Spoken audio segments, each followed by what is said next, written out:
Arjo Ghosh founded agency Spannerworks in a tiny spare room, I hear, of his flat in Brighton a long time ago. And a decade later, the company traded from a 7,000 square foot office in Palace Place off North Street. Eventually, it became part of a global agency, iCrossing, and then exited in 2010 to Hearst Corp, notably one of Brighton's biggest exits at the time, I believe. Since then, Arjo has graced a number of other companies with his disruptive thinking through board advisory and as an investor. Today, we're going to dig deep into his story to date, as well as the new venture that he's working on. Give it up for Brighton legend, Arjo Ghosh.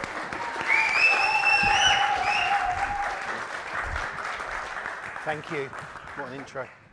Hello. All right. Hello. Welcome. Thanks, Christina. How are you feeling? Good day? Yeah, really good day actually. Yeah, I've been working all day and not doing many Zooms and stuff. We've been cracking through web design and doing coding and data today. So yeah. Cool. Getting Yeah, right back to my into roots.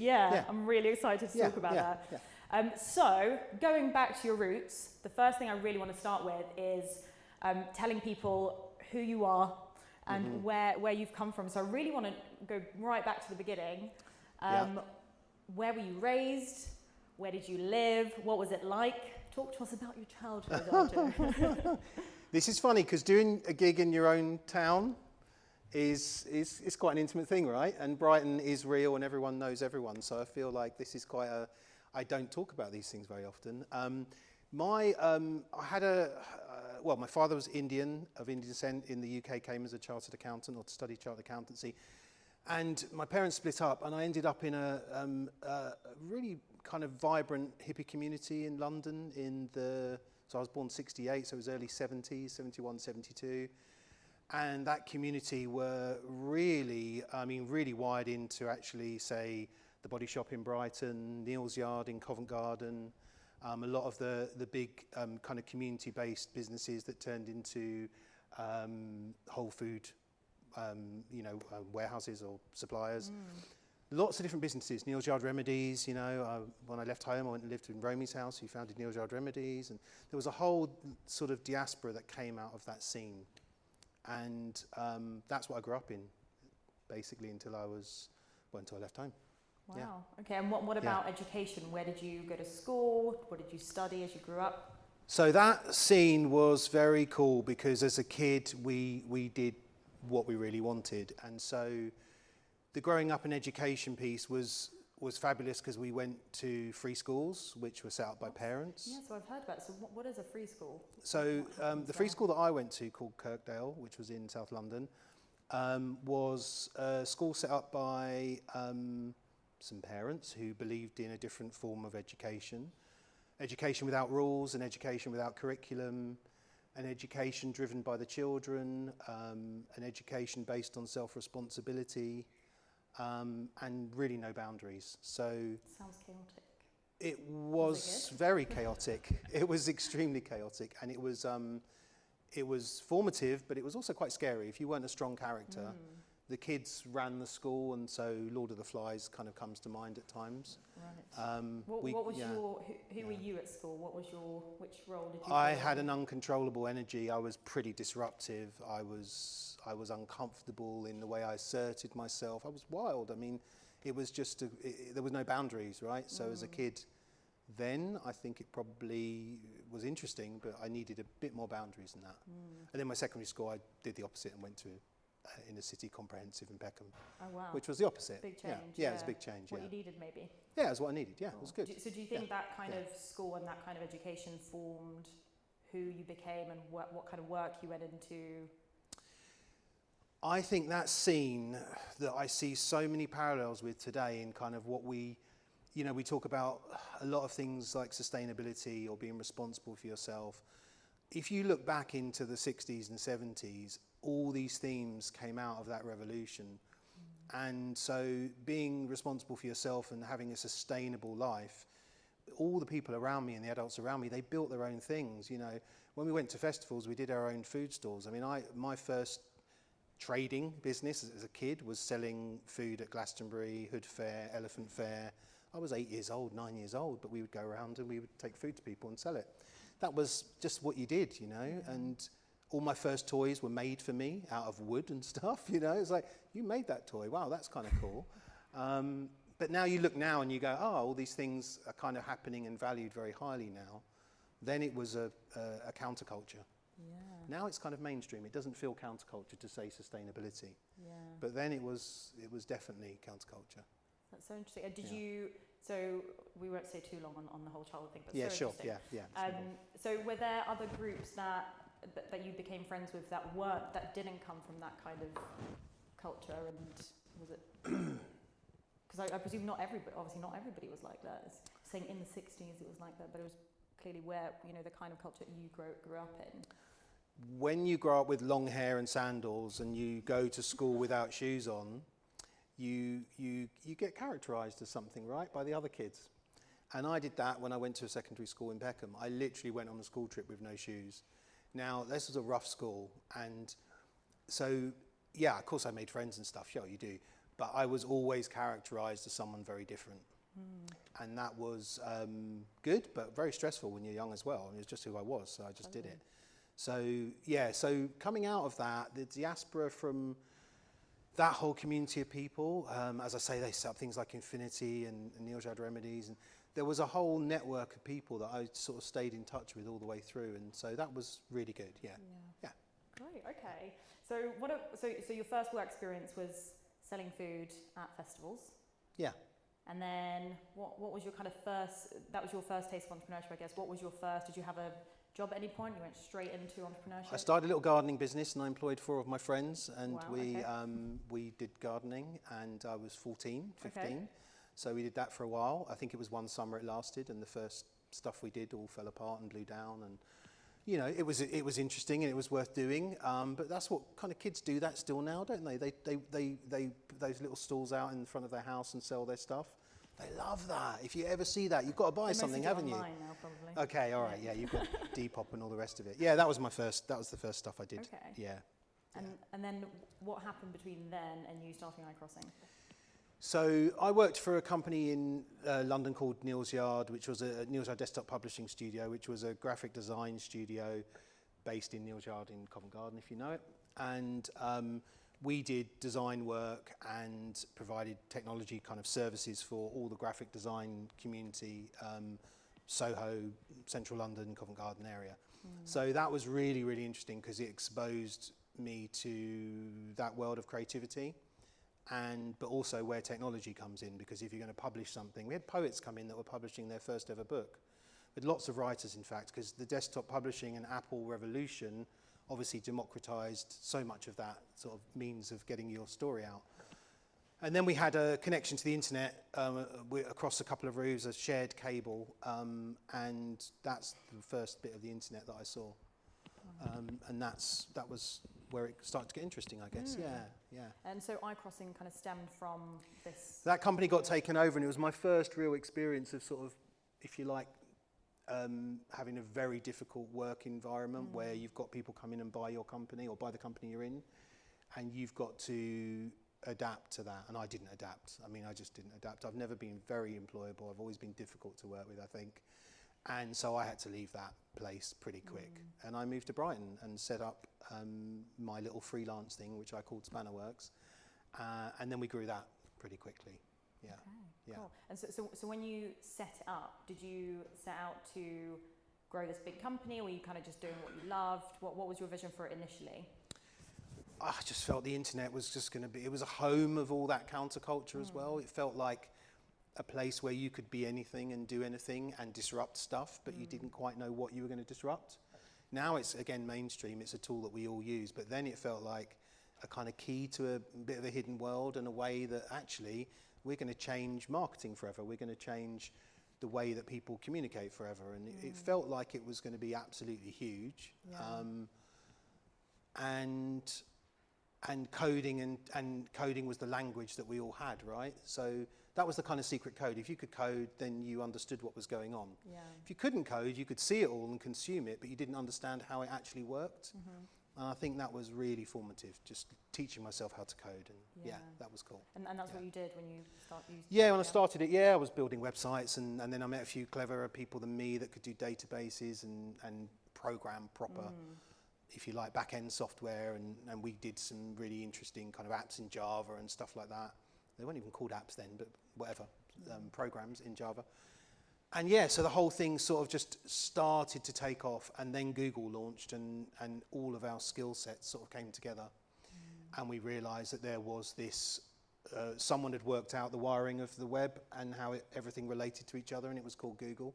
And that, we just piggybacked on that, and built a company on the back of it, really. Yeah. Around SEO it was, wasn't it? Well, it was around SEO first, but we were never really totally interested in search as a thing itself. We were interested in how the way the internet connected. Yeah. And all search did, all the people like Google, they understood and codified the connections between websites and the way people travel between them. And that's what we were interested in. Search just happened to be the first bit that we did, which paid, right? Yeah. And we got out of coding, which is a terrible business model if you're not, coding your own products. We got out of that stressful model, if you like, of feast and famine, and we turned the business into a subscription-based business, which is what transformed, my life really, because I could finally, at night, you don't worry because you've got revenue coming in. Yeah. So now, again, that's another mainstream thing. Oh, you need to be in a subscription business. Well, this language wasn't around then, really, unless you're in publishing or music publishing or printed, So. So what I really want you to paint us a picture of like that first year or second year, whenever it really started to kind of take off. Who are you working with? Who's in your team? What kind of culture are you building in that team? What does it look like? My first team was kind of we faked it till we could make it, right? So the first pitches we did, and people came to our office. I had my friends at desks that weren't employed. It was like we had more desks than people because I thought we were going to expand, but I had no idea. So you have your IKEA desks, and then you're like, what do we put on them? Let's put some screens. One desk had a keyboard and screen, but had no computer. And we had this, someone from British Airways come to visit us. I'm like, oh my God, what are we going to do? So I had my friends, we were like, come on, let's do it. I wanted all the floorboards done beforehand. I wanted it to look like a gallery. And we had this crappy office on the steam. And we spent 3 days with blowtorches taking the carpet and burning off all of the resin that the carpet was stuck down with the glue. And we were all high on these fumes, and our eyes were bloodshot. We had migraine headaches. We were like, what the hell are we doing? We nearly burnt down the building. Anyway, we got it ready. British Airways came in, and I had about 6 friends at desks. There were only 2 of us sort of working in the business then, 3 maybe, 3. And then the rest were actors. And then the rest were actors. And they were like, what do I do if they ask me a question? I'm like, they're not going to ask you a question. Just look busy. It's fine. And anyway, they came in and we pulled it off. Yeah. I got my inspiration from Simon Woodruff, who did Yo Sushi, who had all those. He had all the stickers on his first Yo Sushi door, of all the sponsors and people behind his business, and none of them had signed up at that stage, but he had them all there. There was Hitachi, I think, on there, and there was all sorts of technology people and stuff. He's like, anything Japanese, I just stuck them on the on the door, and he pulled it off. So yeah. It's good enough for Simon Woodruff. It's good enough for me. I can see it clearly now. Okay, cool. And what do you think in those first few years were the traits about you that helped you really, or your approach, I guess, that helped it take off? Traits and approach. Sorry? Did you have competitors as well, like in terms of where you were at in the market? I loved having a nemesis. I think every business needs a nemesis, something you wake up and you're like, fuck, they've gone and done that before us. And you go into a pitch and you look at in those days you'd see who'd signed in or whatever, or you'd lift up the paper and look. So we had competitors, of course. What were the traits? Kind of massive focus. I mean, I was really driven. I was really, really driven to a point that maybe sometimes it was a bit unhealthy, but I just felt that this opportunity was so big, and we so knew what we were doing. Right, we were reading and studying the IP that Google was registering in America, and so we were reading these things and going, so in a few years' time they're going to be doing this with their ad engine, or they're going to be doing that. What do we do? And we were techies, so we weren't really marketers. So so there was that focus. That was I think a thing. And then the other thing was I always stayed on the client side and on the how do we think like consumers, because that's really when things took off. So we had code on the homepage of British Airways website back in the early 2000s. And at that point I was like, we just got code onto their homepage which tracks users to ba.com onto our own servers, which we hosted in Brighton. It was crazy. It was like ridiculous. If our servers broke down or slowed down, it would slow down British Airways website. Wow. You know, it was really kind of edgy stuff for then.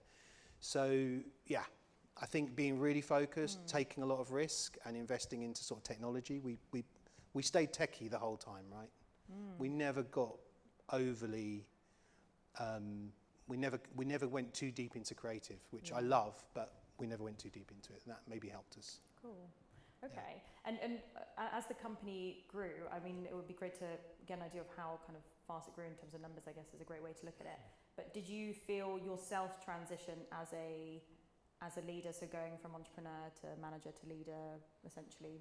What was that transition like? Did you feel, looking back maybe, did you feel the moments? So I've done quite a lot of business coaching over the last sort of 10 years or so. And one of the things I always say working with a founder is one of the hardest things as a founder is your emotional relationship to what you do and your business. And you can read a lot of books and you can have business frameworks around things, but actually with a founder-owned business, it comes down to your emotional relationship to what you do, which could be a journey about yourself. It could be you proving something to yourself. Like with me, I never wanted to be disempowered in the world, and I felt that business success, particularly money, was a way for me to sort of shelter from being disempowered, right? I didn't want to feel vulnerable. I grew up, we never had money when I grew up, never at all. And I grew up in, you know, we never had heating. There was a lot of, you know, it was poverty, but it was rich culturally. But I never wanted to be exposed like that again, to not have money. So the founder journey, when you're driven, for me was about insulating myself and having freedom in the future to do what I wanted.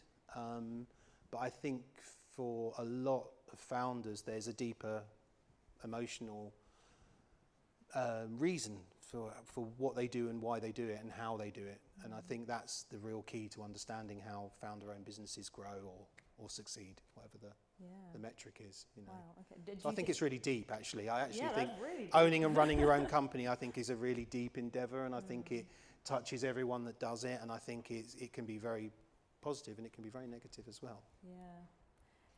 Because I guess the question before around, did you feel yourself transition? So that was kind of your why, and maybe you didn't know at the time, looking back it kind of becomes a bit clearer, right? But did you have to suddenly manage a lot of people, and did that come naturally to I was you? only successful because I worked with some really good people, right? I couldn't have done it on my own. I was too, in a way, too driven and too, so the people that I brought around me did a lot of the things that I couldn't do well, which was things like understand that there's a living organism that's a company, right? And I got that, and I, you know, loved my staff, and I would do anything for them. But when you're very driven, you can also override a lot of those things, and it can be unhealthy.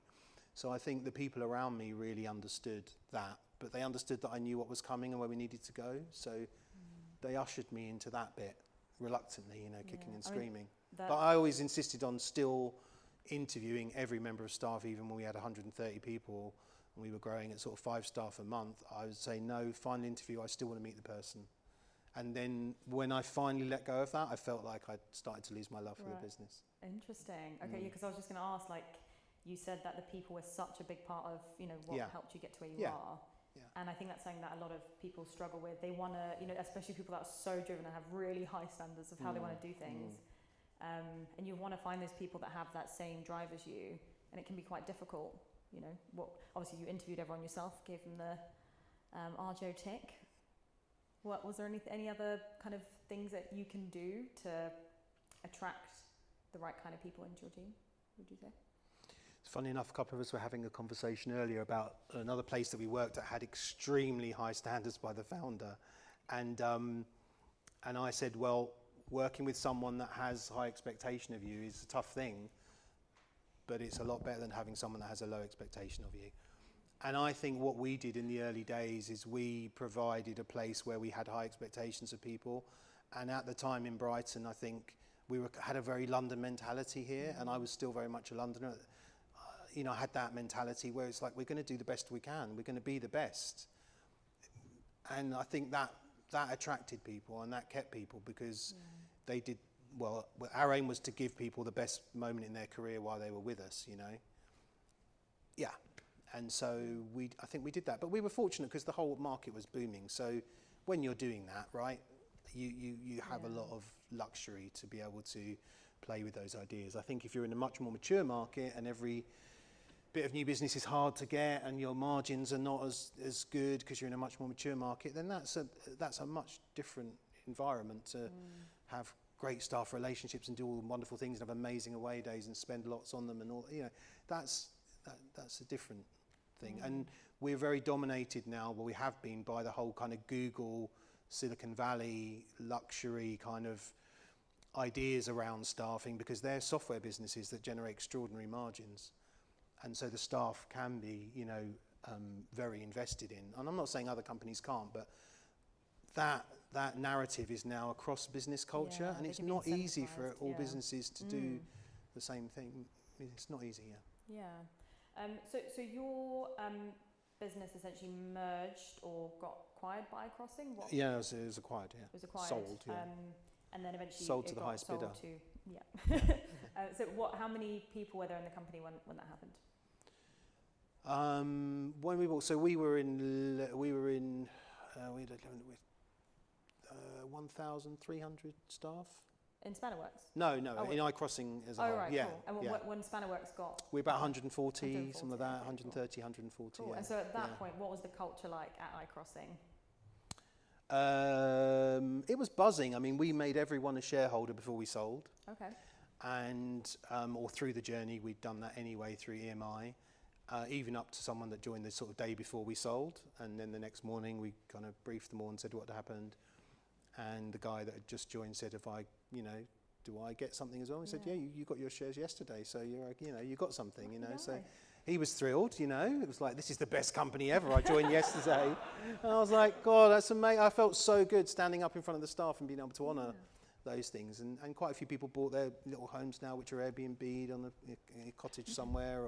So there was quite a lot of stories in the staff that had share options in the past, and no one had anything ever vested. They never got paid, So it was really nice to do that. That was good. The culture was, I think, really quite entrepreneurial.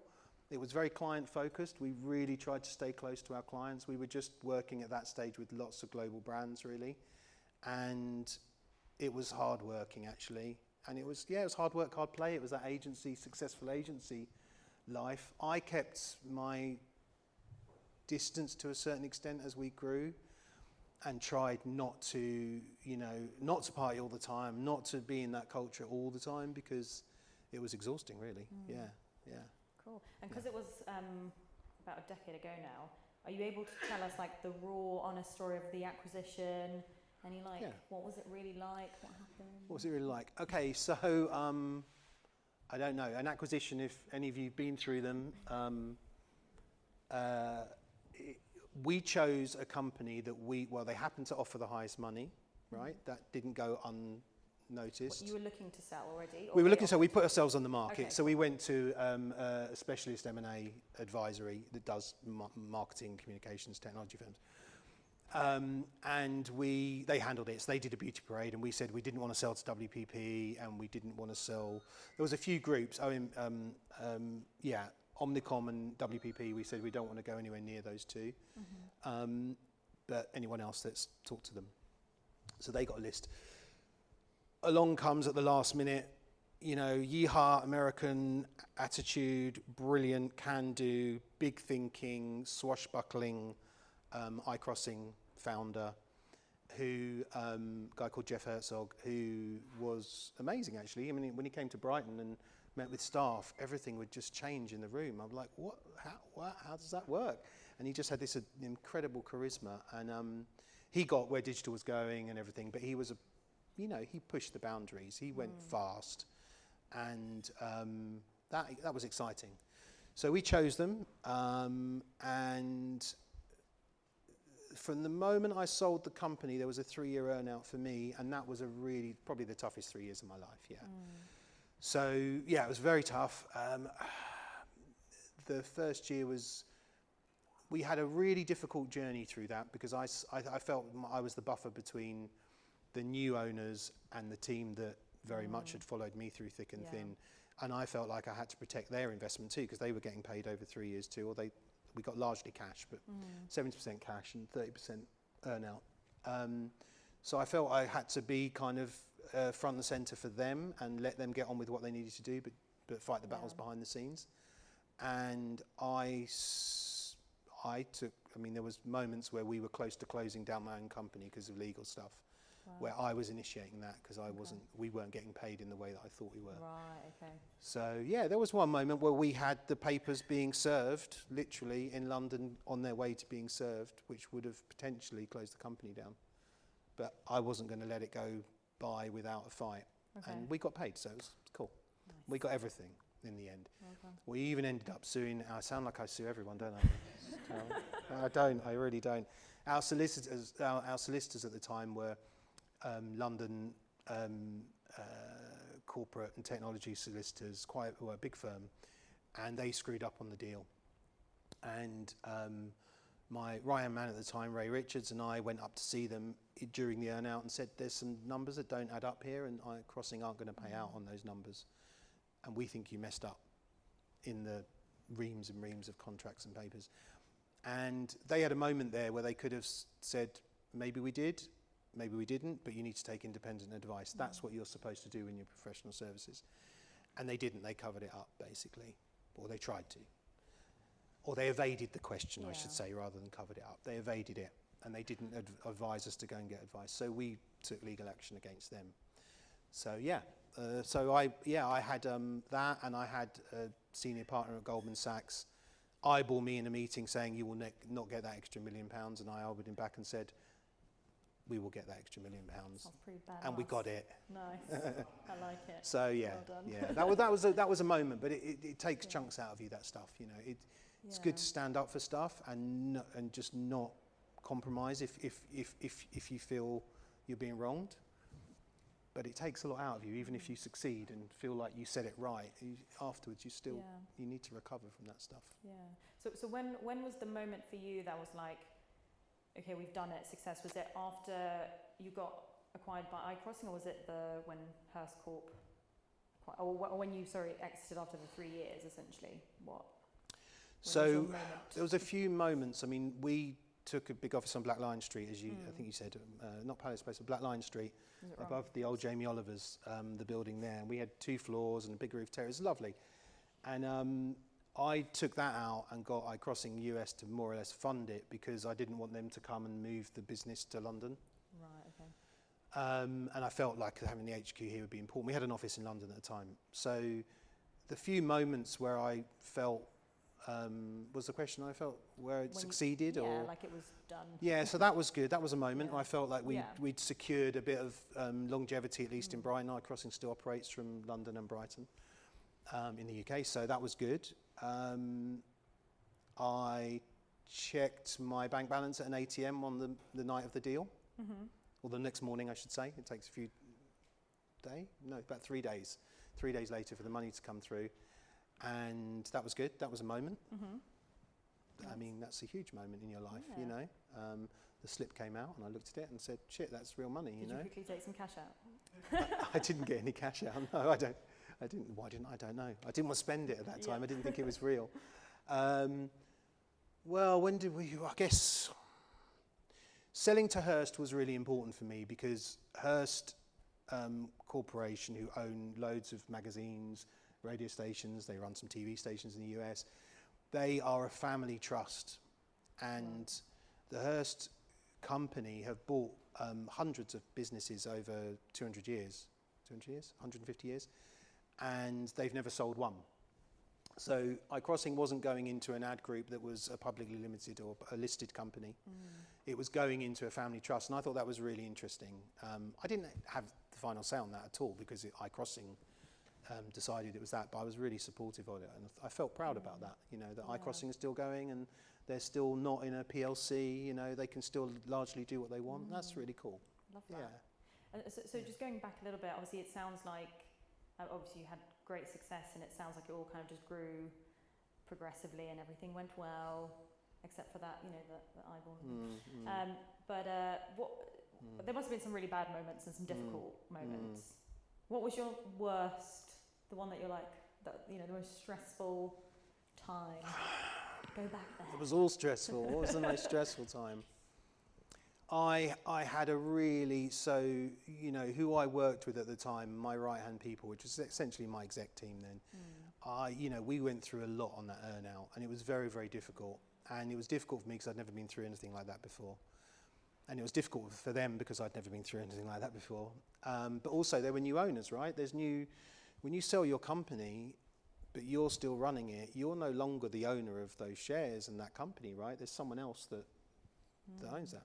So your executive team or your senior team kind of are looking past you now. Right. They're looking over your shoulder at someone else, or maybe they're on the phone to someone else, or maybe, and that's a really hard transition to go through, because it's like, well, who am I now and what's my role? And there's a lot of constructive stuff that happens in earnouts, especially in our sector, that people rarely get to the end of their earnout. You know, a lot of people don't. I mean, WPP, no one really gets to the end of an earnout. A lot of people don't get paid. And it's because they fall apart halfway through. It's because they get salami sliced on all sorts of issues. The lawyers get involved. You get this colonisation of your business, which is difficult in an earnout situation. So I found that process really, really hard, and I split up with a couple of those really tight buddies of mine through work for a couple of years, 2 or 3 years afterwards. And that was the hardest. Yeah, that's the hardest thing. Yeah, because I've been through everything with those people, and we were really damaged by that process. Yeah. I guess there's not really an answer. But we're okay now, so that's. Oh, you are. Oh, that's nice. So that's Good. that's really important. But it took a while. Yeah. It took a while. Yeah, I think the whole if you go into business with friends, or I guess you make friends in business, and it's one of the biggest challenges sometimes. Cool. I'm just conscious that I've only gone through only a few of my questions. Okay, all right. So we talked about the exit. I guess going into the kind of the industry that you were in, I'm really interested to talk about that, because obviously it's changed so much to where it is now. What did you experience in terms of change in the marketing world or in the tech world, I guess? Right. And where it is now, like what do you think are the really exciting things happening now? So in some ways nothing's changed, in that if you really understand your technology, you've got a good shot at doing something interesting. If you understand connectivity particularly, and that when the way things fit together, then you have a real chance, because everything's about the flow of interoperability between software and data and people's journeys. And if you get that, then you get a lot, right? I think creativity now is actually more valuable than ever. I mean, it was always valuable, but I think we suffer for the so much that we're hit with now, and the creative stuff cuts through if it's really, really good, right? Right. So, you know, I still love that, and I don't think that's changed, but I think it's a harder business to be in, because everything's so commoditized. So I think, so there's a real choice. You've got to decide whether you're going to go quality and maybe values-led, and certainly service-led, or whether or not you're going to use technology. And if you get stuck in the middle, I think you're in a difficult place. Right. And a lot of agencies have struggled. Digital marketing agencies have struggled over the years, because they're stuck in the middle. It's like, are you going to be a fully creative outfit and do really special work for your clients? Are you going to use technology a lot? Are you going to let Facebook and Google slowly eat your pie, which is what they've done? Yeah. So you've got to make those decisions, and it's not easy at all. But be really good at technology and be really good at one area of it, you know. That's what's happening. And people are moving out of coding now. We're working on a no-code platform. We look at bits of code every now and again, but it's literally /B, and you know, we're not going into anything in depth anymore. We're doing no code, drag and drop, and we're developing quite good tools actually, quite very quickly without coding. Yeah. So that's really worth looking at the moment. If you're doing anything to do with software, is the no-code platforms. So I guess now what you can do with technology, it's cheaper in terms of where you can get to. You don't need to raise. Yeah, like Airtable. We've talked about Airtable. Yeah, Airtable. Well, yeah, love it. Has everyone here seen or heard or used Airtable? Lots of nods. No. If you haven't, it's worth looking at. It's an incredible spreadsheet sort of based tool, but for the age, and it's really so flexible, isn't it? Yeah, yeah. Christina's amazing at it. Oh, do they? No, I said, please. Oh, I see. Yeah, Airtable, where are you? They will. They will in time next week, yeah. But yeah, building stuff like rapidly on these new set of tools. If you run your own business now, you can kind of, all the tools are incredibly accessible, aren't they? But also you can end up with so many and like, you know. Well, let's get into that. So obviously, now you're building something new.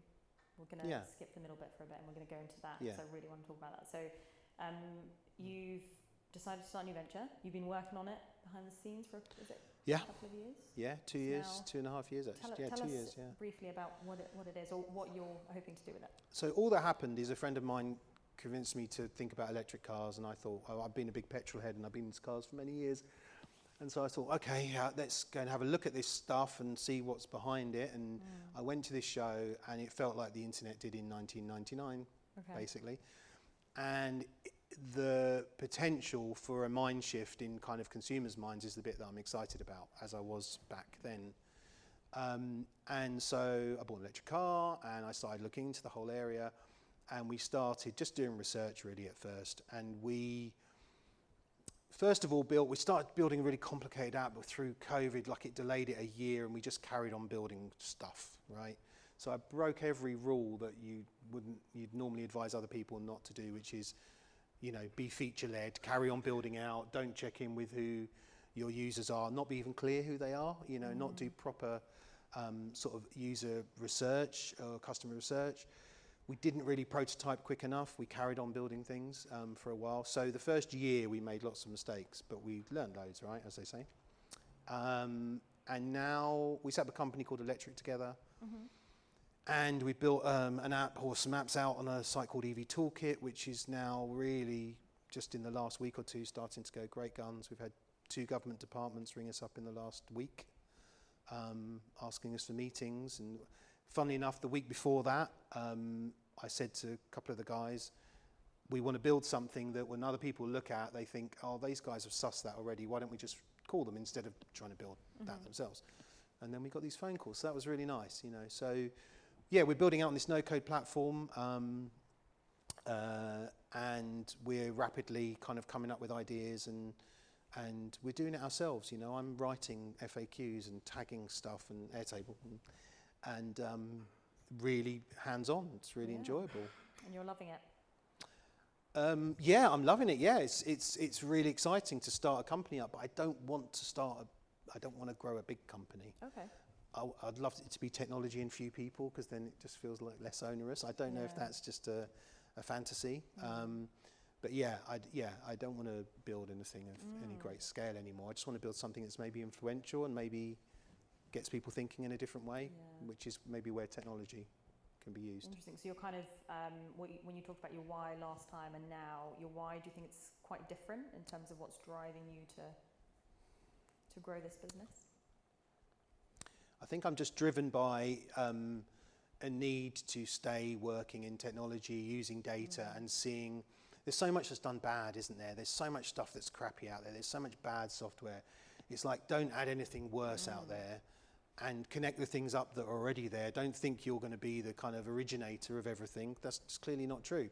There's so much of that already. Just try and tap into what's going on, but then do something a little bit clever along the way if you can.